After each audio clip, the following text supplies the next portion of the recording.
आज शासन प्रशासन को मैं चुनौती दूंगा। यहाँ हमारे छत्तीसगढ़ के मुख्यमंत्री आदरणीय विष्णु साय जी को भी मैं चुनौती दूंगा।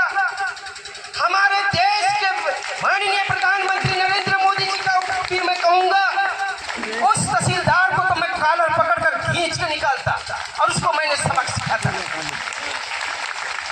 अगर वो मेरे सामने भी रहता, उसके गाल में मैं 10 चांटे बरसाता कि आदिवासियों की ताकत क्या होती है, उसे मैं उसे समझाता। और तहसीलदार साहब अगर हमें इंसान से जानवर बनाने की कोशिश अगर हमें करेगा, मैं उस दरिंदे का मैं शिकार करूंगा। नहीं है हमारे पाकिस्तानी सूची क्षेत्र में किसने किया? अभी अभी जो नवपदस्थ है हमारे बागबाहर थाना में जो तहसीलदार साहब हैं, बालकृष्ण कृष्णमूर्ति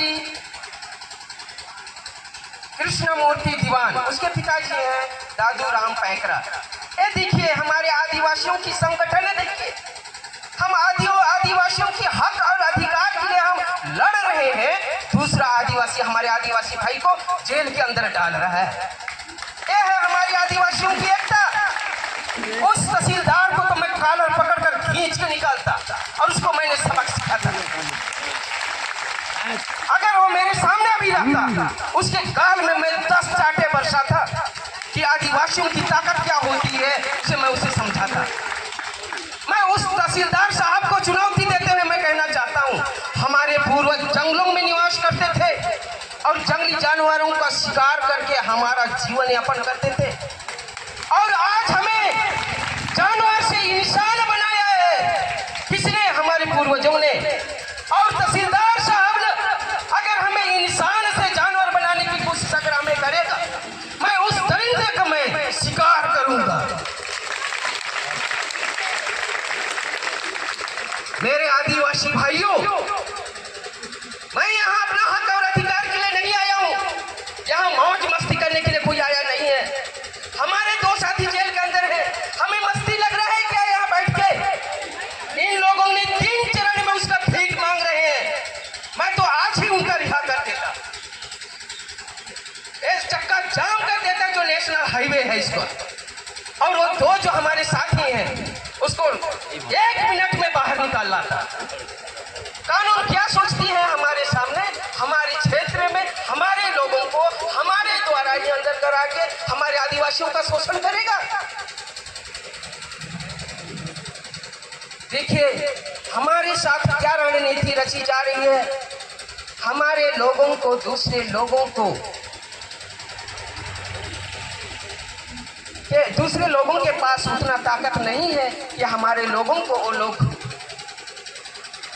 भ्रमित कर सके, हमारा शोषण कर सके, हमारा अधिकार को छीन सकेंगे। ऐसा किसी के पास ताकत नहीं है। लेकिन उनका करतूत को मैं अभी इस समुदाय को बताना चाहूंगा कि उनका करतूत क्या होती है। आज शासन प्रशासन को मैं चुनौती दूंगा। यहाँ हमारे छत्तीसगढ़ के मुख्यमंत्री आदरणीय विष्णु साय जी को भी मैं चुनौती दूंगा। हमारे देश के माननीय प्रधानमंत्री नरेंद्र मोदी जी का भी मैं कहूंगा, कुछ दिन पहले हमारे छत्तीसगढ़ के मुख्यमंत्री ने क्या कहा? आदिवासी सबसे बड़ा हिंदू है। उनकी राजनीति को देखिए। हमारे छत्तीसगढ़ के मुख्यमंत्री क्या कहा?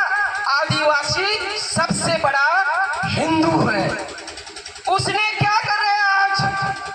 उसको मैं कहता हूं कि आज जो हमारे क्षेत्र में विकास के नाम से जो रेलवे लाइन आ रही है, उसमें हमारी आदिवासियों की जमीन जो अधिग्रहण में चली जा रही है और हमारे लोगों को जो कुचलने का काम कर रहा है, मुख्यमंत्री से मैं कहना चाहूंगा,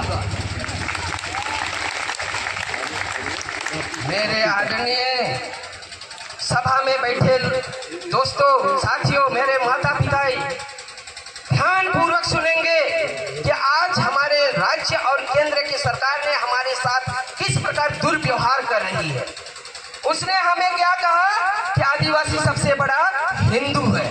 उस मुख्यमंत्री को ये पता नहीं है कि हिंदुत्व का गुण क्या होता है, हिंदुत्व का महत्व क्या होता है। उस आदिवासी को पता नहीं है, उस मुख्यमंत्री को पता नहीं है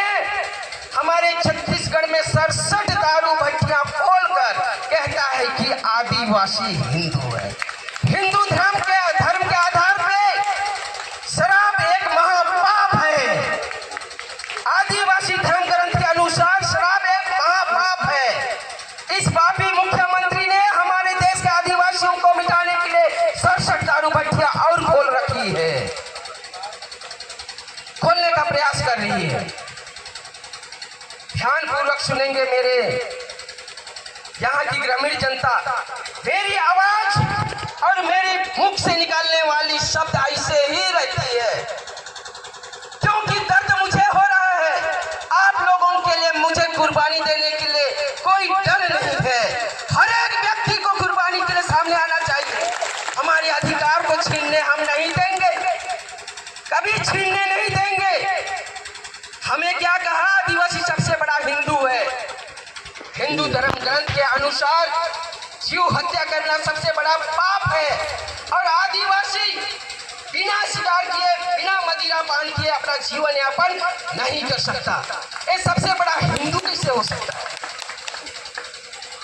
मैं मुख्यमंत्री से सवाल करना चाहता हूं कि आदिवासी बिना शिकार किए अपना जीवन यापन नहीं कर सकता, बिना शराब पिए अपना जीवन यापन नहीं कर सकता। ये सबसे बड़ा हिंदू कैसे हो गया?